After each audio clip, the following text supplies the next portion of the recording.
Bonjour, ravi de vous retrouver à la une de l'actualité. La réforme de la PAC validée après plusieurs mois de négociations. Les ministres de l'Agriculture de l'UE ont entériné hier les nouvelles règles de la politique agricole commune. À partir de 2023, davantage de subventions européennes seront versées aux agriculteurs qui participent à des programmes environnementaux. Des mesures en faveur de la biodiversité sont aussi prévues, comme l'obligation de rotation des cultures. Une PAC nouvelle formule qui inquiète certains agriculteurs vendéens engagés en conventionnel. Marie-Aimée Copleutre. Depuis 2015, Charles-Henri Nolot pratique la rotation de ses cultures. Tous les 2, 3 et 4 ans, il varie entre betteraves, colza, maïs et pois. Mais avec la réforme de la PAC, il peut être amené à effectuer une rotation de ses cultures tous les ans. Une mesure qui rend certes le sol plus fertile, mais qui s'avère compliquée à mettre en place. Sur mon exploitation qui produit du maïs semence, j'opère très souvent des découpages dans mes îlots, donc des découpages de parcelles. Et donc il se peut que sur une bande, sur un angle de champ, on puisse avoir 2 années de suite du maïs semence par exemple. Et donc cette mesure, elle est tout simplement très administrative et quelque part peut occasionner des pertes de valeur ajoutée sur les exploitations de façon parfois importante, puisque ça peut être la perte de certains contrats de production, ça peut être à minima une diminution de ces contrats-là, donc ça peut être très impactant. Du côté de l'élevage, c'est la baisse des subventions qui inquiète. À Ceuzay, Michael Pétorin, pour 800 € par mois, élève 450 animaux destinés à être consommés pour leur viande. La nouvelle réforme de la PAC prévoit de diminuer les aides aux éleveurs d'environ 17 millions d'euros par an. Ça va être très impactant, mais négativement, puisque la première ébauche qu'on a calculée, au jour d'aujourd'hui, on perdrait entre 13 et 15 000 € sur l'exploitation. Donc c'est quand même pas négligeable. Ça veut dire qu'aujourd'hui, en fait, si on perd ces aides-là, c'est plus que notre revenu personnel qu'on perd. Donc c'est même pas envisageable. La réforme impose aussi une limitation de bovins par hectare, soit 1,4 bovins par hectare. La conséquence est majeure, car elle obligerait les éleveurs à augmenter leur surface ou à diminuer leurs troupeaux. On arriverait à se tenir à ce seuil-là aujourd'hui parce qu'on vient de reprendre une exploitation. Sinon, dans le système d'avant, sans augmentation de surface, j'étais lésé, quoi. À mon avis, il faut diminuer le troupeau. Mais après, pour faire quoi ? On est dans un secteur où la terre ne se prête pas forcément à la grande culture.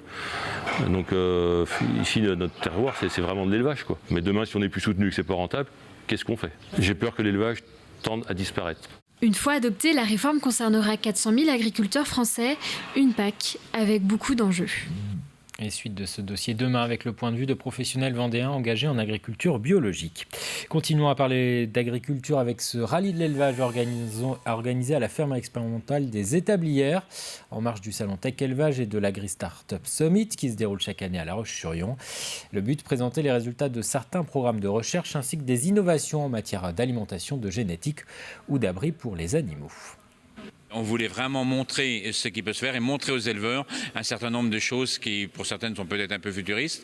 Je viens de voir tout de suite là, les études qu'on fait sur le méthane, par exemple, pour calculer les émanations de méthane et voir comment on peut peut-être réduire un certain nombre de choses là-dessus.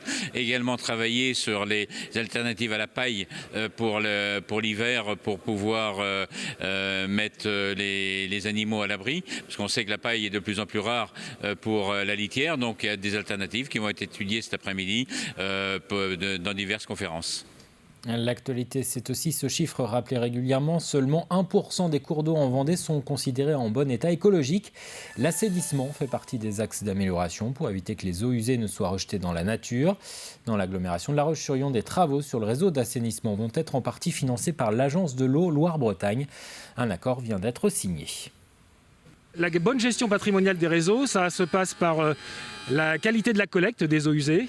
Et ce programme de modernisation, il intègre également les travaux de modernisation des stations d'épuration, dont celle de Moulin-Grimaud, qui fera l'objet d'une modernisation complète.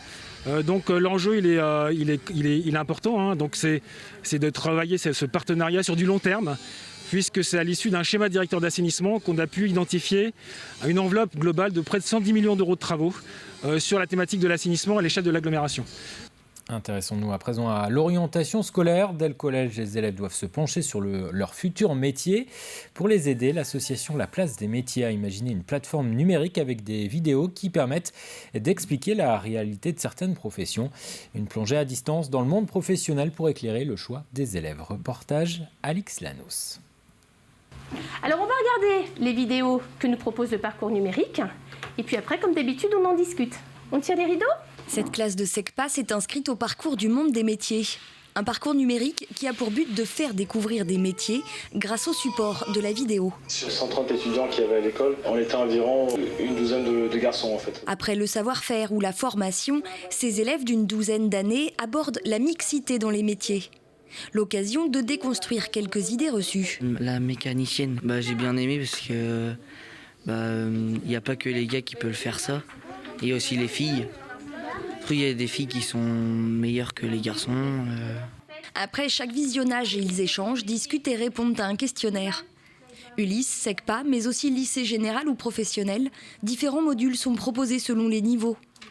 Et l'outil doit permettre à chaque élève de s'orienter et de pouvoir choisir un parcours de formation en connaissance de cause. Je trouve que c'est bien parce que ça peut nous apprendre à faire des métiers qu'on ne pensait pas faire un jour. Oui, j'ai découvert des métiers que je ne connaissais pas du tout. Souffleur de verre, artisan de la main, carreleuse. Ces élèves doivent s'orienter un peu plus tôt que les autres, donc en fin de troisième, donc ils ont beaucoup de questions. Il y a une diversité de métiers dans ce parcours numérique, donc qui est très intéressante. Mais ce n'est pas seulement le métier en lui-même qui est intéressant, c'est aussi l'histoire de ces professionnels, tous les messages qu'ils font passer en fait aux élèves à travers leurs témoignages. Proposer une vision concrète et incarnée des métiers, c'était tout l'objectif de Nathalie Pinson en créant ce parcours numérique proposé aux enseignants depuis mars 2020. L'objectif de cette association qu'on a créée il y a 2 ans avec mes sœurs, c'est de créer des programmes pour les enseignants, pour qu'ils soient autonomes dans leur classe, pour faire découvrir des métiers à leurs élèves, sans jamais poser la question quel métier tu veux faire. Par contre, on va lui demander quel métier il veut découvrir. Et c'est pas tout à fait la même chose. On a construit une curation, on a une chaîne YouTube avec plus de 3000 films sur les métiers. Et je pense qu'ils arrivent à trouver sur notre parcours ce qu'ils ne cherchaient pas en fait. On bien la mixité professionnelle. Pour l'instant, 72 enseignants dans la région se sont inscrits pour recevoir un parcours numérique personnalisé. Dès septembre prochain, l'association espère en accompagner autour de 300. C'est la fin de cette édition. Très bon après-midi.